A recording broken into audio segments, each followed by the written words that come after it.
Баршаңызға қайырлы күн достар. Бүгін біз сіздермен өте дәмді, ерекше жұмыртқа мен қызанақтан жасалатын еврей елінің тағамы шакшуканы бірге дайындайтын боламыз. Видеоны міндетті түрде соңына дейін қараңыздар. Ең алдымен қызып тұрған сковородкаға 2 қасық зәйтүн майын салып жібердім.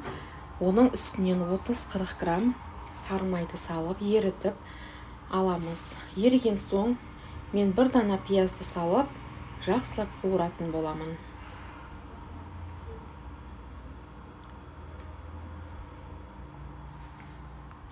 Яғни пиязды қатты қуырып жібермейміз, сәл ғана осылай қуырсақ жеткілікті. Оның үстінен бір болгарскийді 4 бұрыш етіп осылай турап алдым. Екеуіні бірге қуырамыз.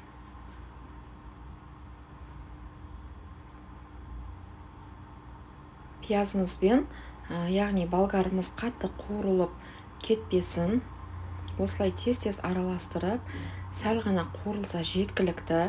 Мен осылай қызанақты блендерде сок жасап алып, үстінен құйып жіберетін боламын. Яғни сіздер дүкенде сатылатын томатный сокты құйсаңыздар да дәмі өте керемет болады. Егер блендер болмаса, кәдімгі қызанақты салып жіберсеңіздер де болады.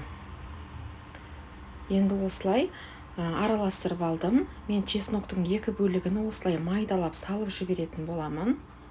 Өздеріңіздің қалауларыңыз бойынша тұз салып алыңыздар. Және мен жарты шай қасықта қара бұрышпен, жарты шай қасыққа жетпей зіре салатын боламын. Зірені салу міндетті, өйткені зіре шакшукаға ерекше дәм беретін болады. Жаңағы ащы қызыл бұрышты салсаңыздар да өте керемет болады. Мен ащы бұрышты салған жоқпын. Енді осылай жақсылап араластырып, қайнағанша осылай араластырып тұрыңыздар. Осылай менде қайнап шықты. Яғни қайнап шыққан соң сәл ғана, яғни 3-4 минуттай қайнатсаңыздар жеткілікті, суымыз тартылып кетпеуі қажет. Енді мен оның үстінен жұмыртқаларымды жарып алатын боламын. Мен 5 жұмыртқаны жарамын. Жұмыртқаны жарудан бұрын қызанақтарыңыздың орталарына немесе шеттеріне жаңағы қасықпен ашып, сол жерге жұмыртқаны жарсаңыздар да өте керемет болады. Мен жұмыртқаларымды қасықпен осылай реттеп алатын боламын.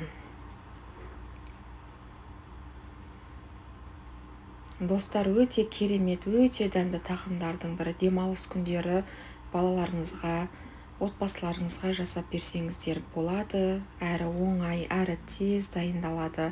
Жұмыртқаның үстіне тұз салсаңыздар да, салмасаңыздар да болады. Мен осылай петрушканы жаңағы әр жеріне қойып алдым. Петрушканы газдың астын өшірген соң, дайын болған кезде салсаңыздар да болады. Ол өз қалауларыңыз. Өте дәмді тағамдарымыздың бірі дайын болды. Достар, менің видео рецептім сіздерге ұнаған болса, каналыма тіркеліп лайк басып кетуді ұмытпаңыздар. Алдағы уақытта сіздермен өте ерекше, өте дәмді рецепттермен бөлісетін боламын. Сіздермен болған Айнұр. Сіздерге ас болсын.